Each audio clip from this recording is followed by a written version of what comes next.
Breaking news చూస్తున్నాం. YCP పార్టీకి ఊహించని షాక్ తగిలింది. వైసీపీ మాజీ ఎమ్మెల్యే చెవిరెడ్డి భాస్కర్ రెడ్డి అరెస్ట్ అయ్యారు. బెంగళూరు ఎయిర్పోర్ట్ లో చెవిరెడ్డితో పాటు వెంకటేష్ నాయుడుని అరెస్ట్ చేశారు సిట్ అధికారులు. బెంగళూరు నుంచి కొలంబో వెళ్తున్న మాజీ ఎమ్మెల్యే చెవిరెడ్డి భాస్కర్ రెడ్డిను ఎయిర్పోర్ట్ లో అడ్డుకున్నారు ఇమిగ్రేషన్ అధికారులు.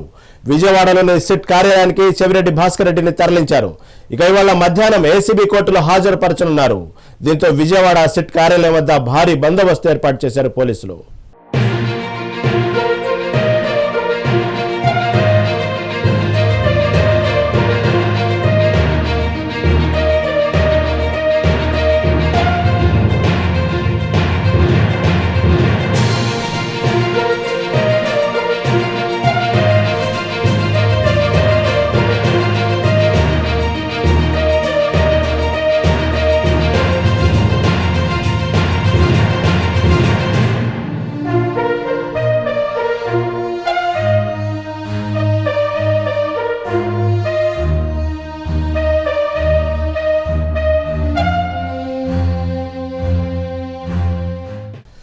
వైసీపీ పార్టీకి ఊహించని షాక్ తగిలింది. వైసీపీ మాజీ ఎమ్మెల్యే చెవిరెడ్డి భాస్కర్ రెడ్డి అరెస్ట్ అయ్యారు. బెంగళూరు ఎయిర్పోర్ట్ లో చెవిరెడ్డితో పాటు వెంకటేష్ నాయుడుని అరెస్ట్ చేశారు సిట్ అధికారులు. బెంగళూరు నుంచి కొలంబో వెళ్తున్న మాజీ ఎమ్మెల్యే చెవిరెడ్డి భాస్కర్ రెడ్డిను ఎయిర్పోర్ట్ లో అడ్డుకున్నారు ఇమిగ్రేషన్ అధికారులు. దీని మీద తాజా సమాచారం మా ప్రిన్సిపల్ కరెస్పాండెంట్ కృష్ణ అందిస్తారు. మరింత సమాచారం కృష్ణ చెప్పండి. చెవిరెడ్డిని అరెస్ట్ చేస్తున్నట్టు తెలిసింది. అదేవిధంగా కర్ణాటక నుండి ఇటు ఆంధ్రప్రదేశ్ తరలించే అవకాశం కనబడుతుంది విజయవాడ సిట్ కార్యాలయానికి. దీని మీద తాజా అప్డేట్ ఏంటి? ఆంధ్రప్రదేశ్ వ్యాప్తంగా ఏదైతే మద్యం కుంభకోణం సెన్సేషనల్ సృష్టించిందనే విషయం మనకు తెలిసిన విషయమే.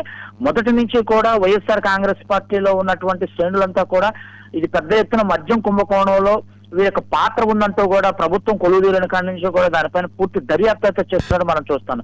ఈ నేపథ్యంలో ఇప్పటికే 7 కసిరెడ్డి రాజశేఖర రెడ్డితో పాటు అదేవిధంగా ముఖ్యమంత్రి కార్యాలయంలో పనిచేసిన ధనంజయ రెడ్డి, కృష్ణమోహన్ రెడ్డి, అదేవిధంగా బాలాజీ గోవిందప్పతో పాటు దిలీప్, ఇట్లా అంటే దాదాపుగా 7 ఇప్పటికే అరెస్ట్ చేసి ఈ రిమాండ్ ఖైదీలుగా విజయవాడ సబ్ జైల్లో ఉన్నట్లుగా మనం చూస్తాను.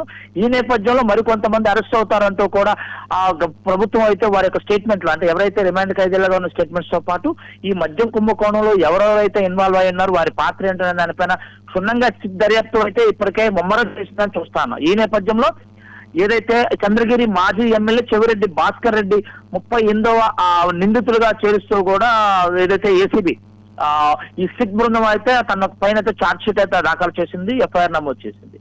ఈ మొదటి నుంచి కూడా ఈ యొక్క చెవిరెడ్డి భాస్కర్ రెడ్డి పాత్ర పైన కూడా పోలీసులు అయితే ఏదైతే ఇన్వెస్టిగేషన్ స్టార్ట్ చేసినట్టు చూస్తానో పలు దఫాలుగా చెవిరెడ్డి భాస్కర్ రెడ్డి కూడా నన్ను ఇరికించాలని చెప్పేసి అనేక రకాలుగా నా చుట్టూ ఉన్న వాళ్ళగా నా గన్మెన్ పోలీసులు సిట్ బృందం బెదిరిస్తుంది అని అంటూ కూడా చెప్పుకుంటూ వచ్చారు. మీకు శ్రమ అవసరం లేదు, నేనే వచ్చి లొంగిపోతానని కూడా పలుమార్లు చెవిరెడ్డి భాస్కర్ రెడ్డి చెప్పినట్లయితే మనం చూస్తూనే ఉన్నాం. కానీ ఎట్టకేలకు నిన్న ఏదైతే బెంగళూరు ఎయిర్పోర్ట్ నుంచి కొలంబో వెళ్తున్నారు అనే సమాచారం నేపథ్యంలో అక్కడ ఉన్నటువంటి బెంగళూరు ఇమిగ్రేషన్ అధికారులు అయితే చెవిరెడ్డి భాస్కర్ రెడ్డిని నిలువరించడంతో, అంటే గతంలో కూడా లుకౌట్ నోటీస్ అయితే చెవిరెడ్డి భాస్కర్ రెడ్డి పైన లుకౌట్ నోటీసు ఏపీ సిట్ అధికారులు జారీ చేయటం, ఈ నేపథ్యంలో అక్కడ ఉన్న ఎయిర్పోర్ట్ లో ఉన్నటువంటి ఇమిగ్రేషన్ అధికారులు అయితే తనని కస్టడీలో తీసుకోవటం చూస్తున్నాం. తీసుకొని ఏపీలో ఉన్నటువంటి విజయవాడ పోలీసులకు సమాచారం అందించిన నేపథ్యంలో దాదాపుగా సాయంత్రం పూట బెంగళూరు చేరుకున్నటువంటి విజయవాడ పోలీసులు అర్ధరాత్రి 1 గంటకు చెవిరెడ్డి భాస్కర్ రెడ్డిని అరెస్ట్ చేసి విజయవాడ మరి కాసేపటి క్రితమే విజయవాడ సిట్ కార్యాలయానికి అయితే తరలించినట్టు మనకు ప్రధానంగా అర్థమవుతుంది. రహీం, మీరు చెప్పినట్టుగానే లుక్అవుట్ నోటీసులు ఉన్నటువంటి చెవిరెడ్డి భాస్కర్ రెడ్డి ఎందుకు కొలంబో వెళ్ళడానికి ప్రయత్నించారు? ఎందుకు వ్యక్తిగత కారణాలు తెలుతున్నారా? అసలు కొలంబో వెళ్ళడానికి ఎందుకు ప్రయత్నించారు? పోలీసులు అరెస్ట్ చేసేంత పరిస్థితి ఎందుకు వచ్చింది? ఎందుకు వెళ్ళబోయారు? అంటే ప్రధానంగా పోలీసులు అయితే మొదటి నుంచి చెవిరెడ్డి భాస్కర్ రెడ్డి కూడా ఈ యొక్క లిక్కర్ కుంభకోణంలో ప్రధాన పాత్రదారుడుగా ఉన్నాడు, తన కనుసన్నలోనే జరిగిందని చెప్పేసి కూడా సిట్ బృందం అయితే మొదటి నుంచి కూడా కొన్ని అనుమానం వ్యక్తం చేస్తూ ఆ దిశగా అయితే దర్యాప్తు అయితే చేస్తున్నట్లు మనం చూస్తా ఉన్నాం.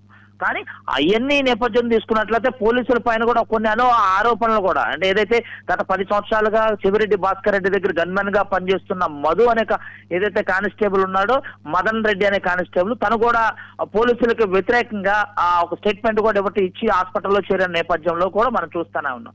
ఓవరాల్ గా ఇవన్నీ తీసుకుంటే మొదటి నుంచి కూడా చెవిరెడ్డి భాస్కర్ రెడ్డి పైన అనుమానాలను ధృవీకరిస్తూ ఆ దిశగా దర్యాప్తు చేస్తున్న నేపథ్యంలో చెవిరెడ్డి భాస్కర్ రెడ్డి ముందస్తు బెయిల్ కూడా హైకోర్టును ఆశ్రయించినట్టు చూస్తాను. వెళ్తున్నాను, నన్ను అరెస్ట్ చేస్తారు, నన్ను ముందు అరెస్ట్ చేయకుండా ఒకవేళ నేను పోలీస్ స్టేషన్ కి వాంగ్మూలం ఇవ్వడానికి వెళ్తే నాతో పాటు అడ్వకేట్ ను కూడా తీసుకెళ్లేటట్టు విధంగా కూడా అనుమతి ఇవ్వాలంటూ కూడా కోర్టుకు విన్నవించినట్టు చూస్తారన్న. ఓవరాల్ గా తీసుకున్నట్లయితే నిన్న అరెస్ట్ చేసి అర్ధరాత్రులు అరెస్ట్ చేసిన నేపథ్యంలో చెవిరెడ్డి భాస్కర్ ప్రధానంగా బెంగళూరు నుంచి కొలంబో దేనికి వెళ్తున్నారో దానిపైన ఒక వివరణ కూడా ఇచ్చే ప్రయత్నం అయితే చేశారు. నాకు వెన్నుముక సమస్య బాగా ఉంది, ఆ సమస్య ఏదైతే ఉందో వెన్నుముక ఉందో ఎక్కువ దూరం ప్రయాణం చేయాలి, దానిపైన అంటే ట్రీట్మెంట్ నేపథ్యంలో అంటే శ్రీలంకలో ఉన్నటువంటి కొలంబో ప్రాంతంలో ఉన్నటువంటి ఆయుర్వేద ట్రీట్మెంట్ పని మీద నేను వెన్నుముక ట్రీట్మెంట్ పైన నేను కొలంబో వెళ్తున్నానని కూడా చెప్పుకునే ప్రయత్నం అయితే చేసినట్టు మనకు ప్రధానంగా అర్థమవుతున్నారు. Thank you for update.